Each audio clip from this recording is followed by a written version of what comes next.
I'm rebuilding my exhibition from the ground up. I'm going to give the people what they want. Sensation, horror, shock. Send them out in the streets to tell their friends how wonderful it is to be scared to death.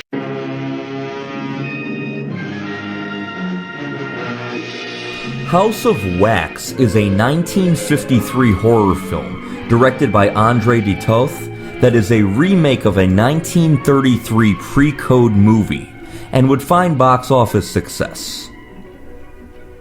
In early 1900s New York City, Professor Henry Jared, played by Vincent Price, is a successful sculptor who runs a wax museum that features wax mannequins of historic figures whom meant gory demises. His business partner, Matthew Burke, played by Roy Roberts, wishes that Jared would work on more sensationalist wax exhibits to draw larger crowds. You'd only listen to me, Jared. I know, Matthew. I'd put in a chamber of horrors. Murder, torture, execution, scare the living daylights out of people. Well, I don't care for that kind of patronage. I've got $20,000 sunk in this historic peep show of yours, and I could use that money to better advantage. All right, Matthew, all right. I've known for some time you wanted to dissolve our partnership, and I think I may be able to accommodate you. Oh. A friend of mine is bringing Sidney Wallace, the art critic, here tonight to see my work. Wallace is rich, and I think I might be able to persuade him to buy you out. When wealthy art critic Sidney Wallace, played by Paul Cavanaugh, arrives at the museum with an interest in buying Burke out within a few months, he doesn't want to wait. Burke decides to set the museum on fire to collect the insurance money. You ever thought of what would happen if we had a fire here? In the cellar, there's 6 barrels of wax. Wax has a paraffin base. It's highly inflammable. This whole place would go up like a paint factory. Burn? Burn all my people? Do you think I'm a murderer? Oh, stop dreaming, will you? These dummies are insured for $25,000. That's $12,500 for each of us. I won't let you do it, and I'll kill you if you try. Don't be stupid. All you have to do is to strike a match, and the thing is done.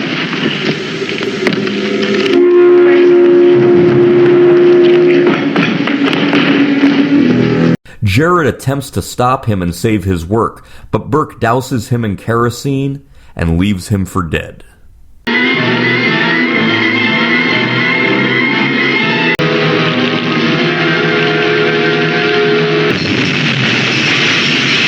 After Burke receives the insurance money, a disfigured man strangles him and stages it to look as though Burke committed suicide.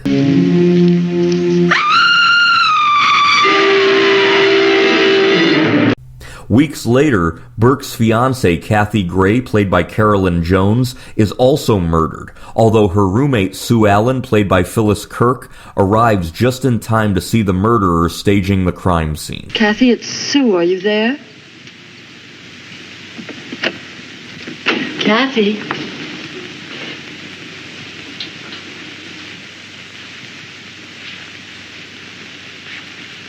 Kathy?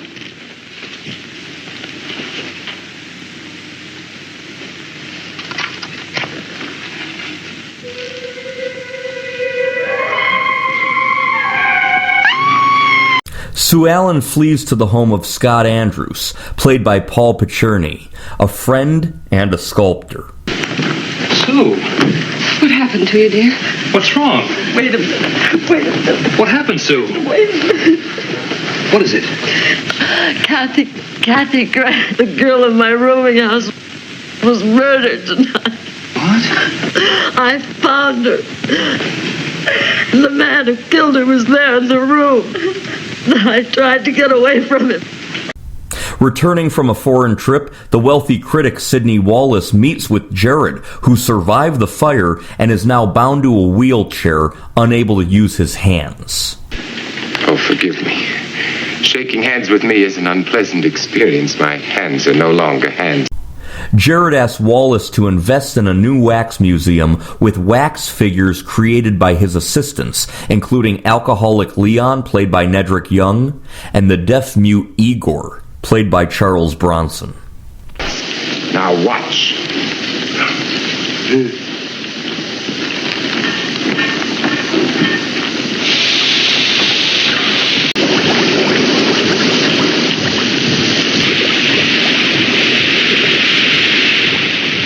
often wondered how that was done.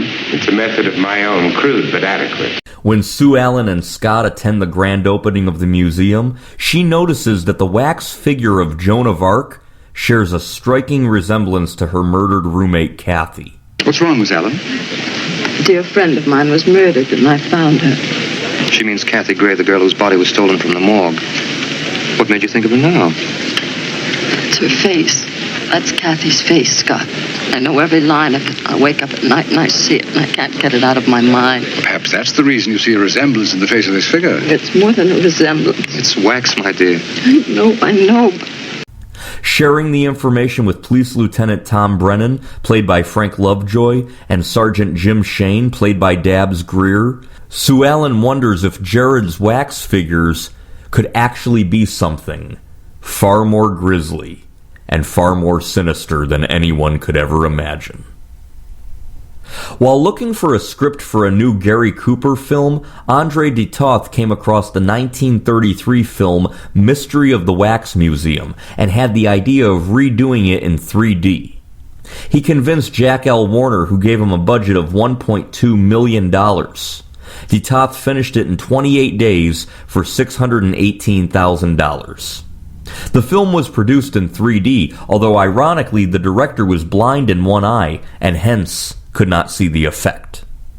The character of the alcoholic sculptor was a heroin addict in the original version of the film, but that had to be changed for the remake because the production code did not allow any mention of drug addiction. This is the first film in the horror genre that Vincent Price played where he would portray a good man gone bad who then evokes empathy from the audience. Joan Weldon and Vera Miles were both contenders for the role of Sue Allen before Phyllis Kirk was chosen. Phyllis Kirk tried to turn the film down. She was under contract with Warner Brothers and she had no choice but to appear in the movie. That didn't stop her from complaining, saying that she bitched and moaned and wasn't interested in becoming the Fay Wray of her time. However, she said she went on to have a lot of fun making the film. Since the movie was to be shot in both Technicolor and 3D, they took great pains to ensure that Vincent Price's makeup looked as convincing as possible. A lot of Warner Brothers employees were nauseated when Vincent Price had the makeup on his face. When he walked in to have lunch one time, the girl at the register turned green and almost fainted. Right before the scene where the wax museum burns down, Andre de Toth's crew set 3 spot fires in strategic locations. The cameras began rolling and everything went downhill. The team quickly lost control of the fires, which merged into a massive inferno that put a hole in the soundstage roof and singed Vincent Price's eyebrows. However, because the rapidly melting wax mannequins would have been very hard to replace, the director kept on filming, even as firemen arrived to help extinguish the flames. At less than 90 minutes long, people are often surprised that this movie has an intermission. As an early color 3D film, it is possible that the studio thought people would need a break from the intensity of the 3D effects. The film's world premiere was held at the Paramount Theater in Los Angeles, California on April 16, 1953. As a publicity stunt, Bela Lugosi was invited to attend the big event wearing a vampire cape with a chain leash, which was attached to an actor in an ape costume. It was considered an homage to the 1952 film Bela Lugosi Meets a Brooklyn Gorilla. This movie grossed a total of $23.8 million on a $1 million budget, making it a huge box office hit. House of Wax was the 4th highest grossing film in the United States in 1953.